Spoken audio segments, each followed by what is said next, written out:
दोस्तों नमस्कार, आप देख रहे हैं हेलो न्यूज वर्ल्ड। सोच बेहतर कल की। शनिवार को हरियाणा के कस्बा धारवीड़ा में आर्टिमिस अस्पताल गुरुग्राम और सिद्धि अस्पताल धारवीड़ा ने संयुक्त रूप से मुफ्त स्वास्थ्य जांच शिविर आयोजित किया, जिसमें रक्त जांच, रक्तचाप, शुगर, स्त्री रोग, हृदय रोग, हड्डी रोग तथा जनरल फिजिशियन संबंधी मुफ्त स्वास्थ्य जांच सेवाएं उपलब्ध कराई गई।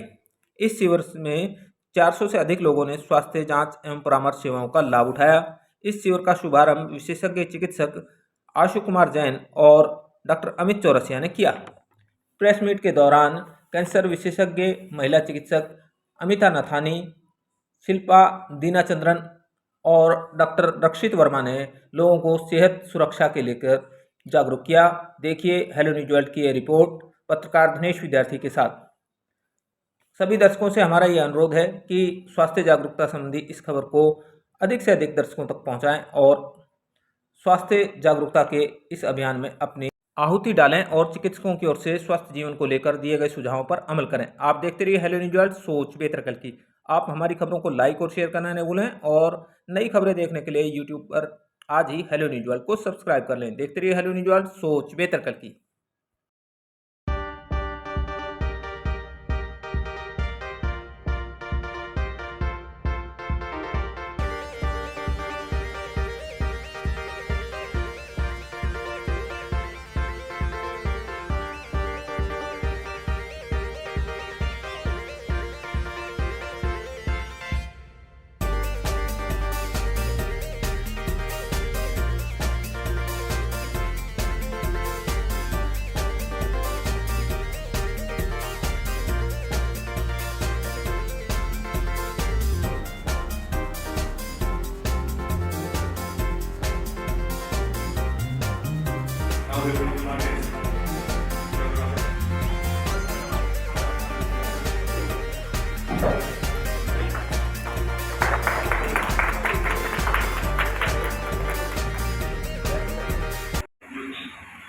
कार्डियोलॉजी में होती है आर्टिमिस हॉस्पिटल में। और आप लोगों को एक चीज़ और अच्छी बतानी पड़ेगी, डॉक्टर अमित कुमार चौरसिया इंडिया में और एशिया में नामी गुजराती कार्डियोलॉजिस्ट में है, जो टावी प्रोसीजर बड़ा यूनिक प्रोसीजर होता है, जो यही कर सकते हैं गुरुग्राम में।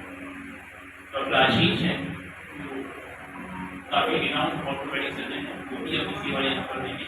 डॉक्टर अमिता नथानी मैडम है, जो कि गायनी के साथ साथ ऑन्कोलॉजी प्रोसीजर्स भी करती है, तो वो सब भी अपने बारे में बताएंगे। डॉक्टर आशु के साथ उनकी टीम मेंबर्स भी हैं, डॉक्टर गजानन, वो लोग भी अपनी सर्विसेज देंगे। तो सबसे पहले हम स्टार्ट करते हैं डॉक्टर आशु सर से, तो इंट्रोडक्शन के साथ अपने बारे में। मैं डॉक्टर आशु कुमार जैन हूँ। हम आर्टिमिस हॉस्पिटल गुरुग्राम में पेन मेडिसिन, पैलिएटिव केयर और एंड ऑफ लाइफ केयर का डिपार्टमेंट चलाते हैं।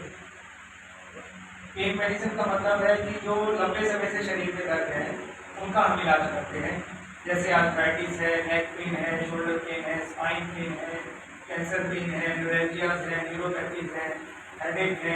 ये जो लंबे समय से इस तरह के दर्द चले आते हैं उनका हम इलाज करते हैं। और हमारा मेन पर्पज होता है कि इसमें सर्जरी को बचाएं।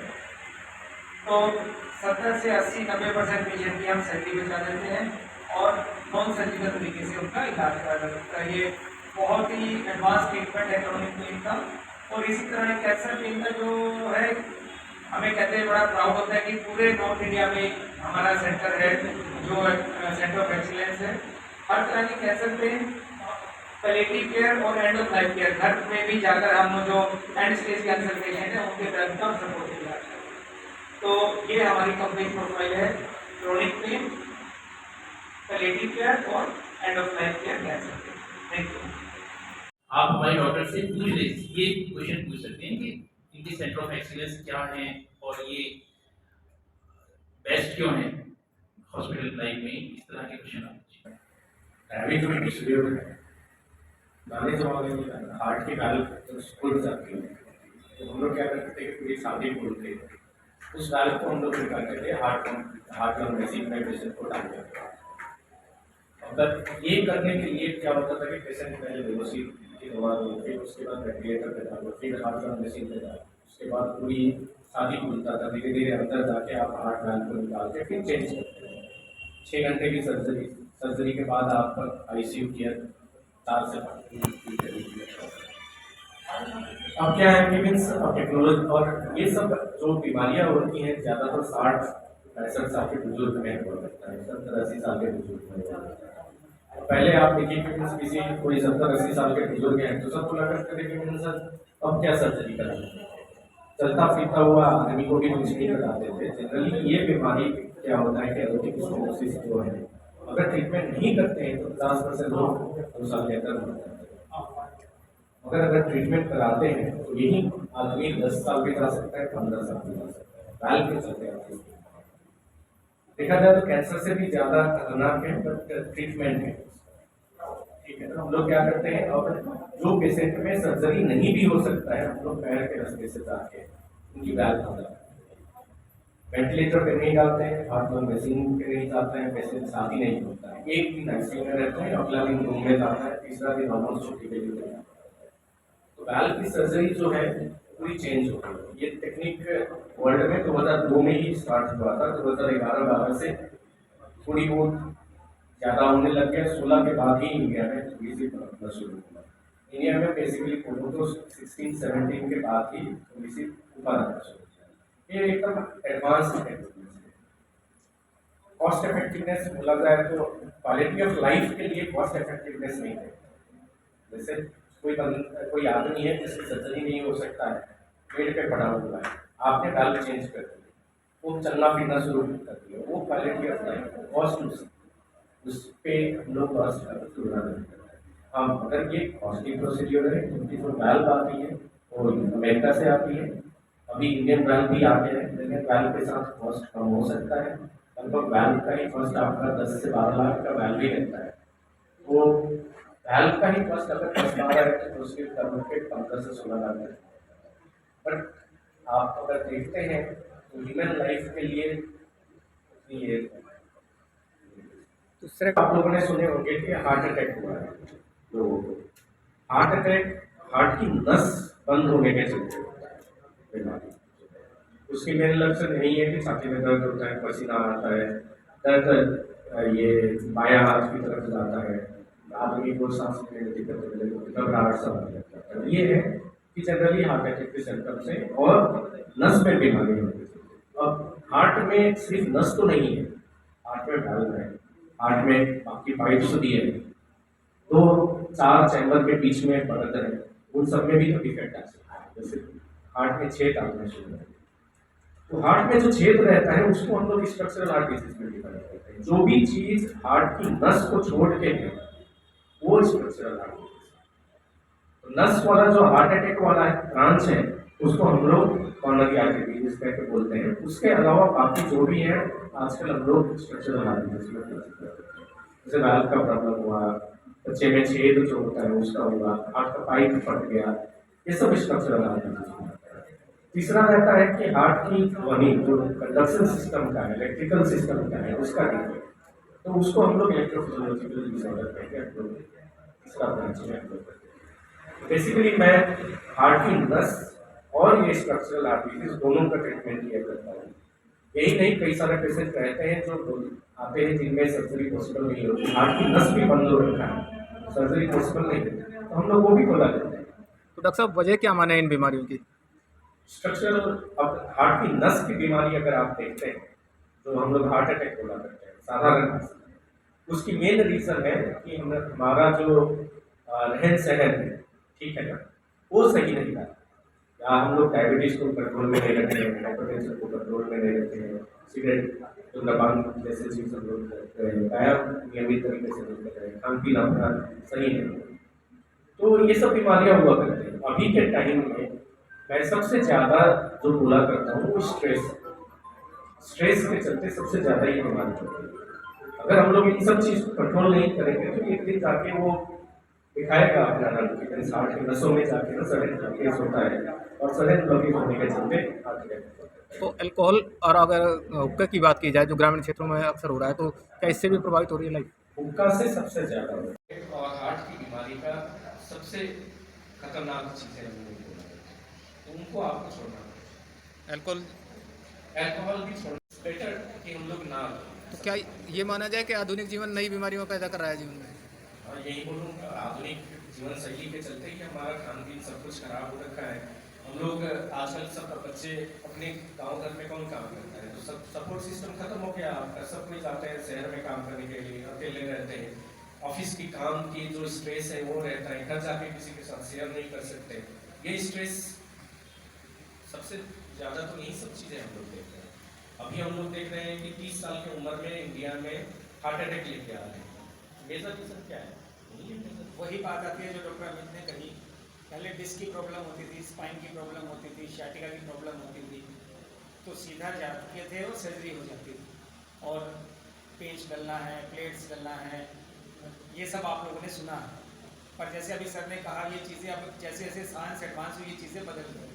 अब आप 80 से 85% स्पाइन के डिजीज़ बिना सर्जरी के मैनेज करे जा सकते हैं। और चाहे वो डिस्क से पेन आ रहा है या जॉइंट से पेन आ रहा है, नसों का दर्द है, इन सब चीज़ों को एक्सरे में देख के जैसे दिल की नसें खोलते हैं, ऐसे अब स्पाइन की नसें भी खोली जा सकती हैं। और आपको विश्वास नहीं होगा, जिस तरह से सर पेस मेकर डालते हैं, ऐसे ही स्पाइन कोड का भी पेस मेकर डाला जाता है और क्रोनिक पेन का इलाज करा जाता है। आज के ज़माने में सब किसी को दर्द है। हमारा मोबाइल का यूज़ होना, हमारा डेस्कटॉप जो होना, एक्सरसाइज ना करना, वेट पुटअप कर लेना, इन सब चीज़ों से क्या हुआ?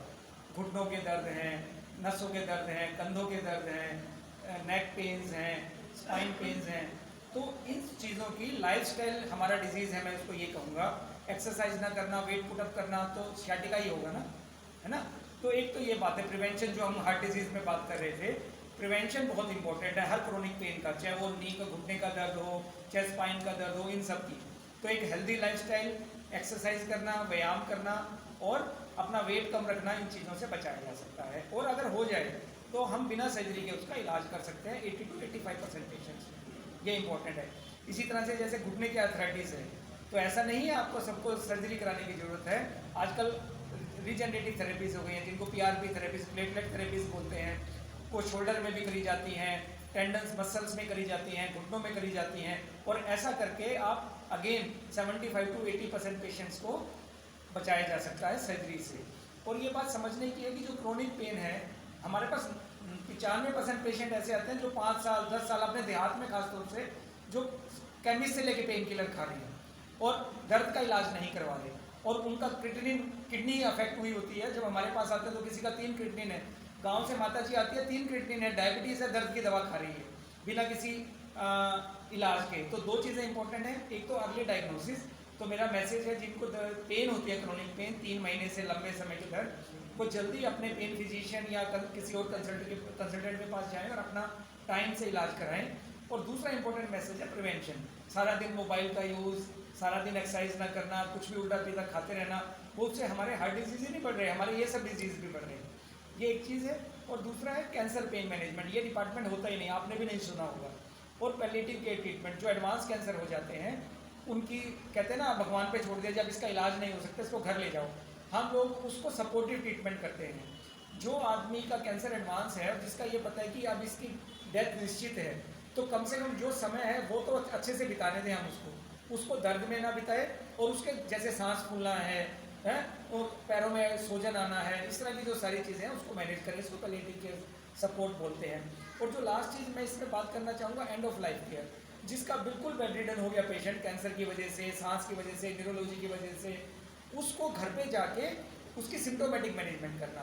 और ये पर्पज़ है हमारा कि जो इस दुनिया से जाए, अगर उसका जाना तय है तो कम से कम तड़प के ना जाए। और हमने ये देखा कि ऐसे पेशेंट्स में परिवार पे बहुत अच्छा इफेक्ट पड़ता है। हम अपने नियर एंड डियर वंस को तड़पते नहीं देखना चाहते।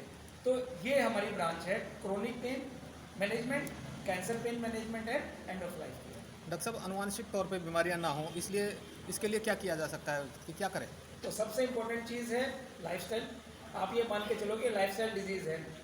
अपने इस हॉल में इतने लोग बैठे हैं, अगर मैं इसमें एक क्वेश्चन पूछूं, इवन आप लोगों में से भी हफ्ते में 5 दिन 30 मिनट एक्सरसाइज कितने लोग करते हैं, तो आपको ये जान के हैरानी होगी कि इंडिया में सिर्फ 5 से 7% लोग हैं जो रेगुलर एक्सरसाइज करते हैं, और बाकी कुछ ऐसे हैं जो कभी कभी करते हैं, हल्की स्ट्रेचिंग कर लेते हैं। हमारे 70-75% लोग कोई एक्सरसाइज नहीं करते। तो जब एक्सरसाइज नहीं करोगे तो ये सब होगा। जैसे हार्ट डिजीज़ है, हार्ट डिजीज़ होगा, स्पाइन डिजीज़ है, स्पाइन डिजीज़ होगा, नेक पेन के मेरे पास कितने पेशेंट्स आते हैं जो, आप तो चलो जो IT इंडस्ट्री में काम कर रहा है, डेस्कटॉप जॉब कर रहा है वो तो छोड़ दो, हमारे पास घर की लेडीज़ आती हैं जो घर में हैं, घर का काम करने के अलावा भी दिन में 6-6 8-8 घंटे मोबाइल देखती हैं। आजकल ये यूट्यूब है, क्या बोलते हैं अपन, जिस पे टिकटॉक है, फेसबुक है। मैं एक लेडी आई 8 घंटे उसका मोबाइल टाइम, स्क्रीनिंग टाइम, मतलब आप विश्वास कर सकते हो, तो उनको बीमारी नहीं होगी तो क्या होगी। तो पब्लिक के लिए सुनना बहुत जरूरी है सब बातें। तो पबजी खेलते हैं, है ना, ये सब करते हैं। तो हमारे जो अपने को टाइम देना चाहिए शरीर को, और भगवान श्री कृष्ण ने गीता में यही कहा है ना, पहली जिम्मेवारी हमारी खुद की है। क्या डॉक्टर करेगा जब भगवान ही मदद नहीं करने आएगा।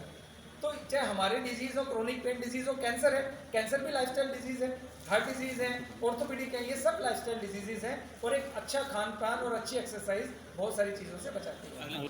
अवेयरनेस से शुरू करते हैं कि अगर हमें कोई कैंसर है महिलाओं का, तो हमें कैसे शक आना चाहिए हमारे मन में कि क्या है। सबसे पहले कैंसर का जो सिम्टम होता है, जो भी चीज़ मेरे शरीर के लिए नॉर्मल नहीं है, अगर मेरे को महीने में 15 दिन ऐसा लगता है कि पेट भरा रहता है, गैस्ट्राइटिस है, एसिडिटी है, पेट में कोई गांठ महसूस हो रही है, तो मैं उसका नॉर्मल केमिस्ट से जाके इलाज ना करवाऊँ।